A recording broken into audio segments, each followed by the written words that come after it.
En el marco de la cumbre del CELAC, 33 presidentes de los países de América Latina y el Caribe aprobaron la creación de un foro de cooperación con China. Según cifras del gobierno de ese país, el comercio entre China y la región de América Latina y el Caribe ascendió a 250.000 millones de dólares en 2013.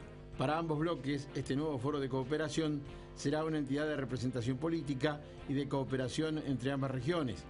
Para los impulsores, esta nueva institucionalidad amplía las perspectivas de relaciones comerciales y abre el abanico de una diversidad de temas nuevos. Entre estos temas están los ecológicos, la energía y el desarrollo sustentable.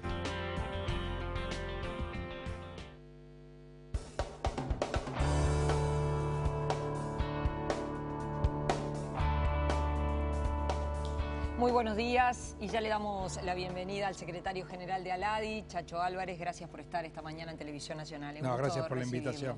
Desde ALADI usted impulsó también la importancia de un observatorio sobre el relacionamiento entre China y el continente latinoamericano, ahora ampliado a través de la CELAC al Caribe.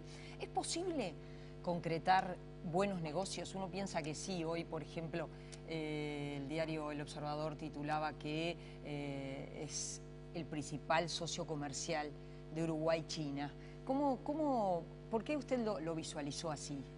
Bueno, en principio porque creo que hay un consenso ya generalizado de hace varios años que hay una reconfiguración económica mundial muy ostensible, que básicamente se caracteriza por cambios en las relaciones de poder económicas, y estos cambios de las relaciones de poder implica la emergencia del sur, que ha sido estos últimos años la gran locomotora del crecimiento económico. Acordémonos de la crisis en Estados Unidos del 2008, la crisis que todavía tiene Europa.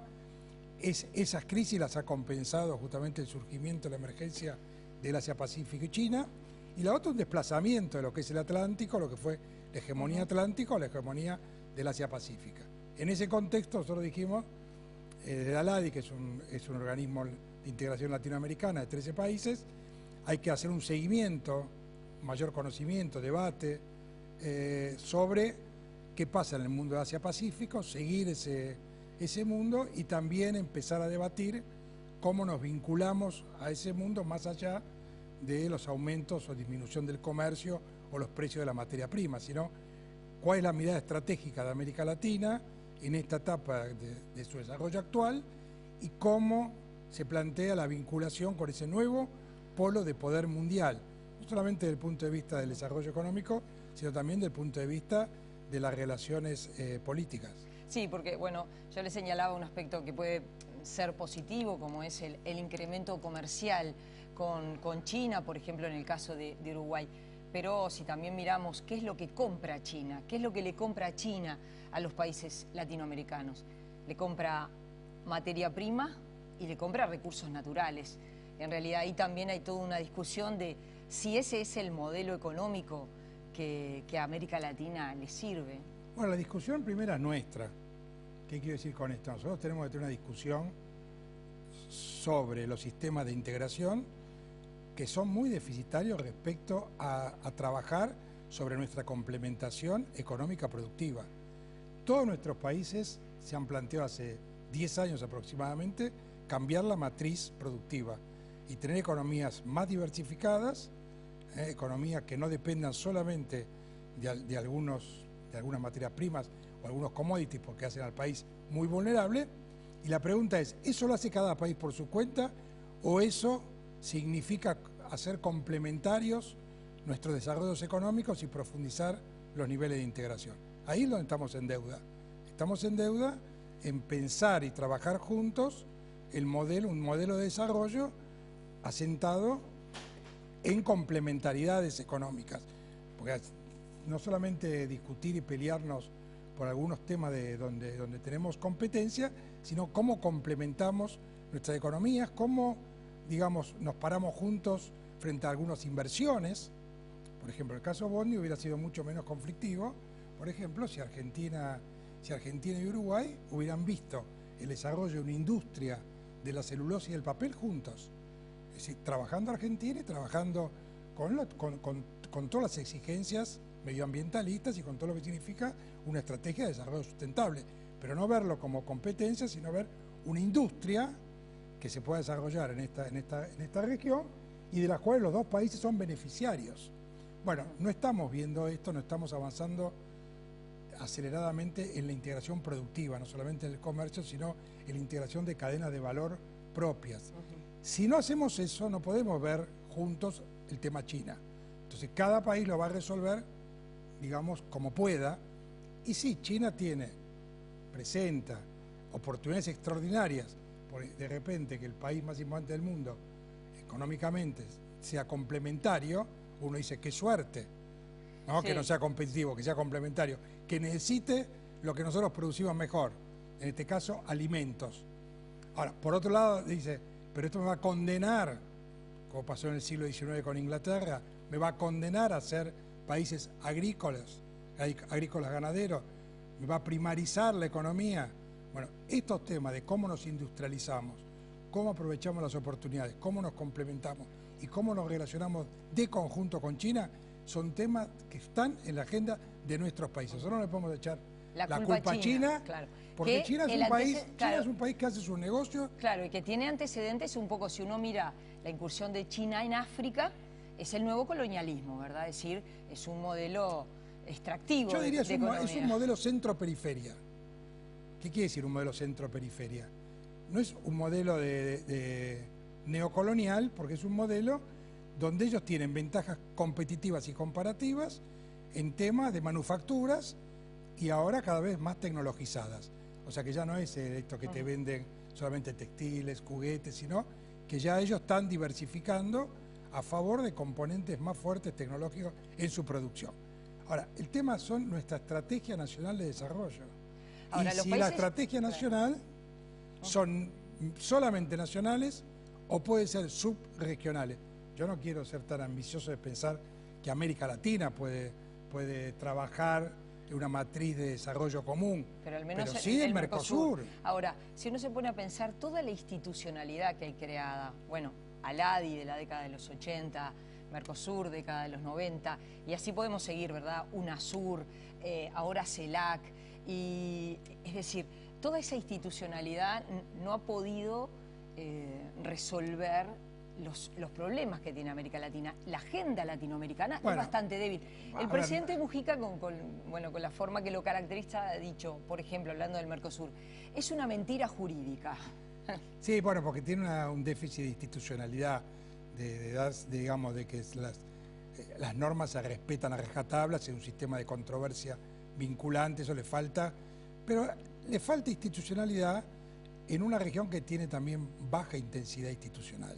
Porque si uno toma América Latina, es muy difícil encontrar en las organizaciones regionales cosas que no están en los países, o que son débiles en los países. Pero, digo, hablando con Mujica, tuve la suerte de compartir con él el viaje por lo menos la escala hasta Panamá. Rumbo a la CELAC. Él decía una cosa muy interesante que yo comparto y vengo sosteniendo desde cuando estaba en el Mercosur, que es que para los países los temas de integración, por lo menos para nuestros países, ya no son temas de política externa, son temas de política interna.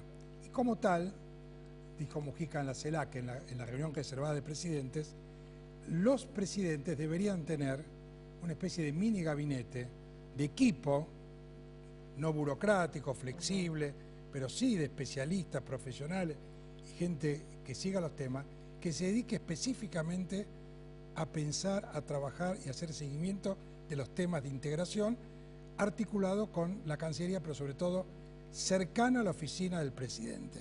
Que el tema de la integración se incorpore a la agenda nacional de los países como un tema de principal importancia, porque lo que tú planteas del tema China es un tema central.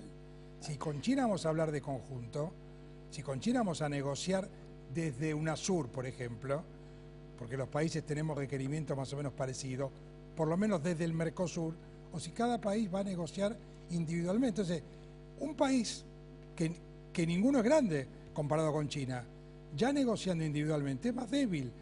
Y hay una simetría en el relacionamiento, Claro, sin y duda. seguramente en el resultado de la negociación.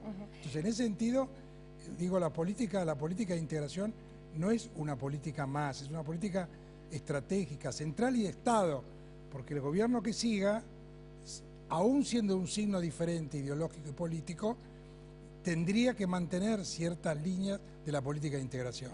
Quiero volver, usted decía, bueno, el presidente ha planteado un mini, bueno, o por lo menos piensa que sería positivo, un mini gabinete. Y ahí tuvo mucha aceptación esa idea, porque varios presidentes dicen, no podemos construir un mecanismo donde venimos todos los años, firmamos 8, 9, 10, 12 documentos, pero son testimonios discursivos.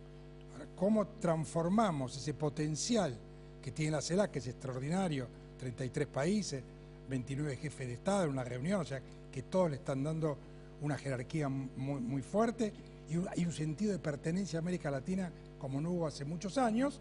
¿Cómo transformamos ese potencial que tenemos en acciones conjuntas, en políticas conjuntas y en planes que de alguna manera por lo menos abarque una cantidad importante de países? Lo que sucede es que da la impresión que el Mercosur, por lo menos en el caso del Mercosur, hay como velocidades diferentes.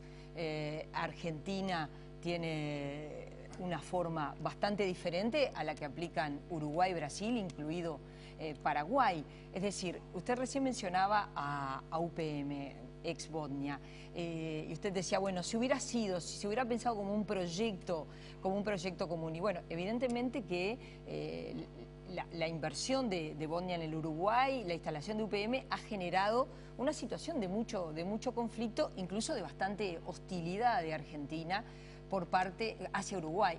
Y esa situación ha quedado encapsulada en los dos países.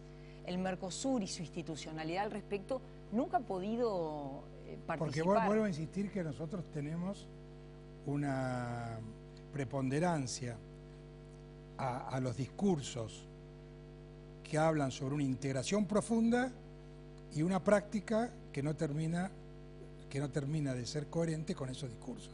Si uno escucha los discursos de los presidentes en las cumbres y viene un hombre extra región y escucha, dice, bueno, acá hay una voluntad política, un interés, una acción donde los presidentes están todo el día pensando cómo construyen juntos la realidad de sus países.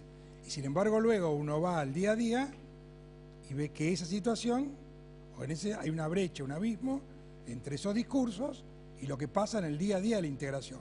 Esa brecha que genera tanta incredulidad y esa brecha por donde se meten todos los que son críticos ideológicos a la integración, todos los que prefieren quizás colgarse del país hegemónico y despreciar un poco la región, bueno, son los que hacen mucho daño a los proyectos de la integración. Esa brecha, ese divorcio entre lo que se dice y lo que se hace. Entonces, por eso la integración no necesita un cambio de discursivo, necesita un cambio en la práctica, la metodología de cómo los países encaran ese proceso. En el caso de la situación de conflicto que se da con la planta de UPM en Fray Bentos, ayer en un reportaje en Página 12 el canciller argentino Héctor Timerman decía, los científicos de Argentina y de Uruguay no se ponen de acuerdo en cuanto a si Bodnia contamina o no contamina, ex Bodnia, si contamina o no contamina. A la vez, toda la situación generada a partir de UPM es una situación de mucho conflicto entre Uruguay y Argentina. Bueno, porque empezó, digamos, como no debía haber empezado.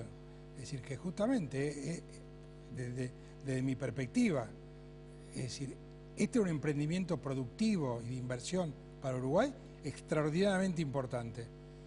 Y podía haber sido un sector de la producción, digamos, complementario, con lo que a Argentina también le sirviera para modernizar sus plantas, para tecnologizarse y para trabajar en conjunto para construir en la región una industria muy importante que da mucha mano de obra y también tiene importantes inversiones de capital. Pero no es una mirada un poco ingenua, porque, a ver, si hubiera llegado esa inversión argentina, ¿usted cree que Argentina hubiera pensado en esa generosidad? Pero yo no estoy diciendo, no estoy buscando quién tiene más responsabilidad, estoy diciendo que justamente esta experiencia nos debe servir para dar un salto de calidad en nuestro relacionamiento, porque nuestro relacionamiento siempre va a tener niveles de conflictividad, inclusive algunas veces absurdo, imposible de creer entre dos países como Argentina y Uruguay, si no trabajamos más asociados en un proyecto de desarrollo. Por ejemplo, si no planteamos una mirada común donde ambos países logren un desarrollo competitivo y un desarrollo con inclusión social, porque sobre todo cuando hubo gobiernos y hay gobiernos que parten de ciertas coincidencias políticas ideológicas. Yo creo que inclusive aún habiendo gobiernos que no tengan el mismo signo político ideológico, esto tendría que hacerse igual, porque esto es un problema de interés, no es un problema ideológico, es un problema de los modelos de desarrollo, porque los dos países estamos diciendo, no podemos solamente venderle al mundo 3 productos, ser competitivo solamente en productos primarios, porque cualquier estornudo de cualquier país en el centro del mundo, cualquier baja abrupta de los precios internacionales, nosotros somos los que más sufrimos la crisis. Y aparte, esos sectores no alcanzan para incluir con trabajo digno a la mayoría de nuestros conciudadanos. Entonces, los dos países, y digo, también lo está pensando Bolivia, también lo tiene que pensar Chile con la Bachelet, porque dice que hicieron un proceso muy exitoso, pero ese proceso exitoso, digo, sigue dependiendo también de 5 o 6 productos, por más que hayan firmado casi 20 tratados de libre comercio. Claro, en el caso del Mercosur, el Mercosur tiene 2 socios, la simetría es muy grande entre 2 y 2, entre Uruguay, Paraguay, Argentina y Brasil. En realidad, esa agenda que tiene el Mercosur a los que más perjudica es a los países más chicos. Si no hay un modelo de desarrollo compartido, si no hay un intento de construir un modelo de desarrollo compartido en la región, en la subregión, evidentemente en un proceso de integración, que debe ser un proceso de ganan todos, porque la integración es un instrumento, no es un fin en sí mismo, es un instrumento para mejorar la vida de nuestras sociedades, a los pueblos. No es que es decir, uno es fundamentalista de la integración, uno cree que es más importante integrarse, porque en la integración nuestros pueblos van a tener mayor oportunidades y en el relacionamiento externo nuestros países van a ser más fuertes. Y usted señala que de pronto hubiera sido menos conflictivo si, por ejemplo, la empresa UPM hubiera puesto, por poner un ejemplo, una fábrica de papel del lado argentino y la planta de celulosa del lado uruguayo. Eso estaba. Pero pues eso tiene que ver con un grado de confianza entre los países donde uno se pueda sentar juntos frente a determinadas inversiones estratégicas. Es decir, eso es un salto que también tiene que dar la subregión. Cuando hablamos de relacionamiento conjunto con China, ¿qué estamos diciendo? Ahora, para previamente a sentarse junto con China, tenemos que decir qué queremos nosotros. O sea, cómo hacemos más profundo nuestro propio proceso de integración. Eso es fundamental. Entonces, me parece que ahí estamos todavía estancados en la vieja visión de las estrategias de desarrollo nacional en un momento del mundo es que el mundo es más interdependiente, la globalización no nos gusta, la que existe, pero está, y hay que enfrentarla, y hay que pararse más de conjunto. Entonces, si no entendemos eso, si usted escucha discurso de la CELAC, de UNASUR, de la CARICOM, del SICA en Centroamérica, de cualquier organismo, de cualquier presidente va a estar de acuerdo. Ahora, ¿cómo lo plasmamos esto? Esto es un trabajo difícil, duro. Claro, porque ¿qué país que recibe una inversión como la de UPM la va a querer compartir con su vecino? ¿Sabe cuál es el tema? Que la integración necesita una mirada más de mediano plazo, más estratégica. Y los gobiernos están sometidos a la tiranía de la coyuntura. Por eso es muy sabio lo que plantea Mujica, de que un pequeño grupo de expertos, de conocedores, de gente respetada en la región, justamente pueda tener esa función de un alcance de mira mayor, de un peso político importante y hacer no solamente prospección, sino hacer seguimiento de los temas para que los temas no se mueran. Con el Banco del Sur estamos el UNASUR fundó el Banco del Sur en el 2006, si no me equivoco, 2007, estamos en el 2013, 6 años para un banco con gobiernos que son parecidos de familia, que se sienten como hermanos, es un poco mucho. Entonces digo, esto, ¿cómo empezamos a resolver este tema? Que no es, porque acá no enfrentamos gente que dice, no, hay que estar contra la integración. Acá enfrentamos gente que dice, así como va esto, no nos convence, no es beneficioso, no se avanza, hay todo el día conflicto y pelea. Entonces, estas cosas son las que hay que resolver. Chacho Álvarez, gracias por haber venido esta mañana y la seguimos en cualquier momento porque evidentemente estos temas dan para mucho. Muchas gracias a usted.